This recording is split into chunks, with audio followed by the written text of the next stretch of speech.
मैं सबसे पहले विष्णु जी आपके पास आ रही हूं क्योंकि संभल में जब सर्वे की शुरुआत हुई आप वहां पर गए थे, लेकिन उस समय जो कुछ हुआ पूरे देश ने देखा। मैं आपसे सवाल यह पूछ रही हूं कि आज जब सनातन के सबूत उस मंदिर से निकल रहे हैं, योगी आदित्यनाथ कह रहे हैं इस पर चर्चा क्यों ना हो। मंदिर के कपाट किसने बंद करवाए और मंदिर के जो अवशेष निकल रहे हैं वो क्या लोगों ने जाकर रख दिए? ये सवाल वाजिब है। आपको लगता है ये सवालों पर ये चर्चा ज्ञानवापी की तरह ही आगे बढ़ेगी? देखिए, मैं ऐसा मानता हूं कि एक हेल्दी लोकतंत्र में आप रिसर्च के आधार पे और जो स्पॉट बोल रहा है उसके आधार पे डिस्कशन होना चाहिए। और कोई आदमी अगर अपनी बात तर्कों के आधार पे, इतिहास के आधार पे, फैक्ट्स के आधार पे, रेफरेंस के आधार पे करना चाहता है तो उसका मुंह इसलिए नहीं बंद करना चाहिए कि इससे सामाजिक सौहार्द बिगड़ जाएगा। क्योंकि देखिए, यहाँ पे सुचरिता जी बड़ी महत्वपूर्ण बात है। अभी संभल में 46 इयर्स पुराना मंदिर मिला है, हनुमान जी की प्राचीन मूर्ति मिली है, वहां पे शिवलिंग बरामद हुआ है और साथ ही साथ वहां पे जिला प्रशासन ने भी एएसआई को लिखा भी है कि उसकी साइंटिफिक तरीके से उसकी जांच भी कराई जाए। जो कुएं हैं उसमें से गणेश जी की मूर्ति, साथ ही साथ मां पार्वती की खंडित मूर्ति, लक्ष्मी जी की मूर्ति वहां पे मिली है। तो क्या कारण थे जिसकी वजह से वहां पे हिंदू समाज के लोगों को पलायन करना पड़ा? क्या कारण था जिसकी वजह से उस मंदिर में ताला लगाना पड़ा? क्या कारण थे कि वहां पे पूजा पाठ रोक दी गई? और जो संभल हमेशा से जाना जाता है कि वहां पे 68 कुएं हुआ करते थे, तीर्थ क्षेत्र था, चारों तरफ मंदिरों से घिरा हुआ था, क्या ऐसे कारण बने कि वहां पे वो लुप्त होता चला गया? क्या ऐसे कारण बने कि वहां पे दंगा हुआ जिसमें काफी लोगों को अपनी जान गंवानी पड़ी? तो ये सारी चीजें, और अगर इस पे कोई चर्चा करना चाहता है तो एक हेल्दी डेमोक्रेसी में हर आदमी का ये हक है कि अपनी बात कोर्ट में तर्क और फैक्ट्स के आधार पर रख सके और उसके बाद कोर्ट उसको जुडिशियल साइड पे एग्जामिन करेगा, उसमें एविडेंस कॉल आउट की जाएगी, सर्वे होंगे बिना किसी का सर्वे में किसी स्ट्रक्चर को बिना डैमेज पहुंचाए हुए, और उसके बाद कोर्ट अपना उसमें फैसला देगा। तो मुझे लगता है इस चीज में, हेल्दी डेमोक्रेसी में, आप किसी को अगर ये कहें कि अगर आप कोर्ट जा रहे हैं तो कोर्ट जाने से यहाँ पे सामाजिक सौहार्द बिगड़ जाएगा, ये बहुत एब्रॉड बात है। इस तरह की बातें नहीं की जा सकती। अभी हाल ही में सुचरिता जी, मैं आपको बताना चाहता हूं, जो जमायत उलमा हिंद और all India Muslim personal law board है, वो सुप्रीम कोर्ट आया था और उन्होंने अपनी बात सुप्रीम कोर्ट में रखी थी कि भाई प्लेसेस ऑफ वर्शिप एक्ट के तहत ये सारे मुकदमे रोक दिए जाएं। अब मैं कहूं कि जमायत उलमा हिंद और ये जितने लोग हैं सुप्रीम कोर्ट आ गए तो उससे सामाजिक सौहार्द बिगड़ जाएगा। तो ये किस तरह की बात हो रही है? हाँ। कोर्ट आने से सामाजिक सौहार्द कैसे बिगड़ सकता है सुचरिता जी? या अगर अपने इतिहास को देखा जा रहा है, अपने ग्लोरियस कल्चरल हेरिटेज को देखा जा रहा है, अपने रिच कल्चरल हेरिटेज को पाया जा रहा है, नहीं, पर विष्णु जी सवाल तो यही है कि इसे रिच ग्लोरियस हेरिटेज मानने वाले कौन हैं? बहुत से उस पर एक विभाजन हो गया। ये दुखद है लेकिन ये सत्य है कि ग्लोरियस हेरिटेज मानने वालों में विभाजन है आज के समय में। और इसीलिए शायद आज योगी आदित्यनाथ ये सवाल पूछ रहे थे कि इतने पहले जो मंदिर बंद हुआ है उसको बंद कराने के पीछे, यहाँ इस मंदिर के इतिहास के पीछे, इसको इतिहास बनाने वाले कौन से लोग हैं? क्या उन पर चर्चा नहीं हो? देखिए सुचरिता जी, यहाँ पे हम सारे लोग जो हैं, जो बात कर रहे हैं इस व्यू पॉइंट की, हम लोग ये कह रहे हैं कि आप हमारी बात को कृपया सुने।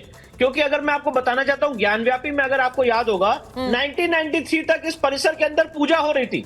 1993 में एक सरकार आई, पूजा पाठ रोक दी, वहां पे ताला लगा दिया और बाहर फेंक दिया।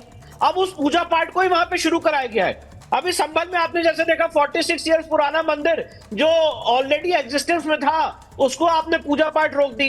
तो अगर हम अपनी सांस्कृतिक विरासत को, अपनी कल्चरल हेरिटेज को रेस्टोर करना चाहते हैं तो इसमें किसी और धर्म का कैसे हम नुकसान कर रहे हैं या किसी और धर्म को कैसे क्षति पहुंचा रहे हैं, point number 1। Point number 2 Sucharita ji ये है कि हम यहाँ पे उन जगहों की बात कर रहे हैं जहां पे मंदिर तोड़ के या मंदिर प्रांगण को गलत ढंग से एक मस्जिद का शेप देने की कोशिश की गई है। अब अगर इस बात को प्रूव करना है तो ये बात सड़कों में तो डिसाइड नहीं हो सकती है, ये बात सिर्फ और सिर्फ न्यायालय के माध्यम से डिसाइड हो सकती है। उसके लिए कोर्ट गए हैं, अब कोर्ट गए हैं तो वो कह रहे हैं कि आप कोर्ट भी नहीं जा सकते, इस चीज को यहीं पे रोक दिया जाए। तो मुझे लगता है कि ये चीज सही नहीं है और इसके लिए कोर्ट के माध्यम से एक प्रॉपर न्यायालयीन बहस होनी चाहिए। आप ये कह रहे हैं कोर्ट के माध्यम से एक बहस होनी चाहिए। मैं एक बार जरा फराज जी और अजय जी को स्क्रीन पर लेना चाहती हूँ। फराज जी को लीजिए, अजय जी को लीजिए। ये बड़ा क्लियर है अजय जी, आज जब इस पूरे मामले पर योगी आदित्यनाथ सदन में बोल रहे थे, उन्होंने बहुत सी बातें कही जिनका मैंने जिक्र भी किया। अखिलेश यादव कह रहे हैं कि ये वो पार्टी है जो इतिहास खंगालना चाहती है, मस्जिदों के नीचे मंदिर निकालना चाहती है, हम तो भविष्य की बात करते हैं।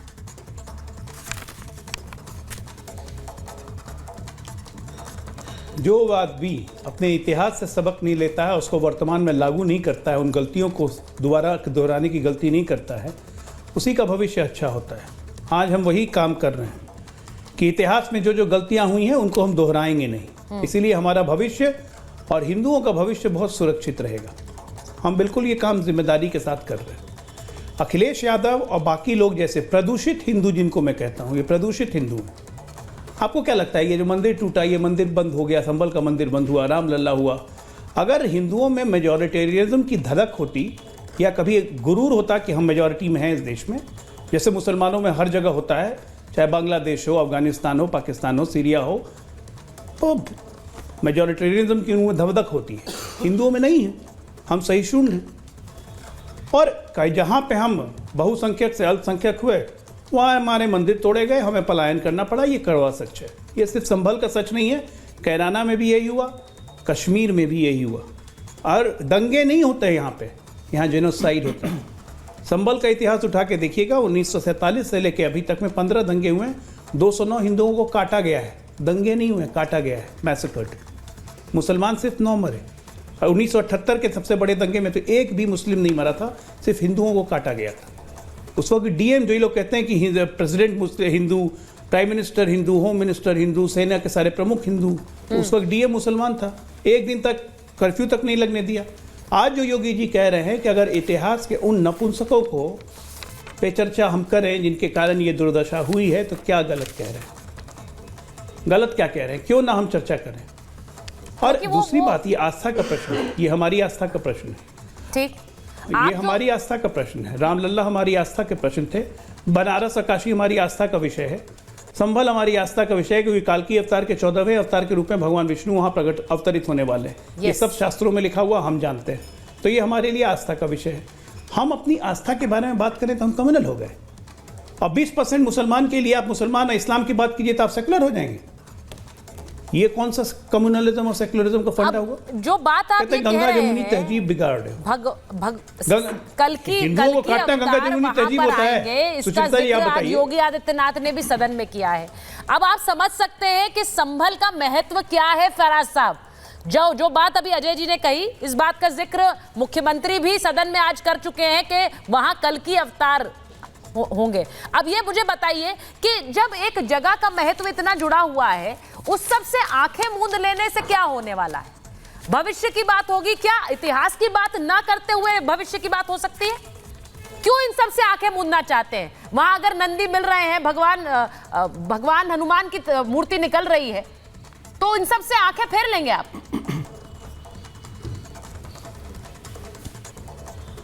सुचारिता जी, आई एम शॉक्ड। Really? और मैं इसलिए शॉक्ड हूं कि डॉक्टर अजय आलोक जी को मैं बहुत अच्छा और सुलझा हुआ प्रवक्ता मानता था, और इनकी बहुत सारे लोगों की डिबेट सुनता हूं, मैं इनकी भी सुनता था, लेकिन इनकी जो लाइन है वो सडनली बदल गई है। और मैं आपको बताऊंगा कि क्यों बदली है। इन्होंने एक शब्द यूज किया, प्रदूषित हिंदू। मतलब मुझे सख्त आपत्ति है इस शर्त पे कि देश के तमाम करोड़ों हिंदुओं को आज इन्होंने प्रदूषित हिंदू बोल दिया। मतलब आदरणीय अखिलेश यादव जी को जो करोड़ों लोग मानते हैं, क्या वो प्रदूषित हिंदू हो गए? सुचारिता जी, रामचरितमानस के में उत्तरकांड के में लिखा हुआ है कि जब राम राज था, जो राम राज का तस्वुर है, उसमें लिखा था, राम राज बैठे त्रिलोका, हर्षित भय गए सब सोता, बैरू न कर काहू सन कोई, राम प्रताप विषमता खोई। अरे साहब, कुछ रामचरितमानस से ही सीख लीजिए, कुछ मर्यादा पुरुषोत्तम भगवान राम से सीख लीजिए कि इस दोहे का मतलब यह है कि जब भगवान राम गद्दी पर बैठे सुचारिता जी, तो सबके दुख दूर हो गए, राम के प्रताप से सबके मनों का भेद खत्म हो गया, आपस में कुटिलता खत्म हो गई। लेकिन आप क्या बोल रहे हैं? प्रदूषित हिंदू। मतलब it is highly objectionable statement Sucharita ji.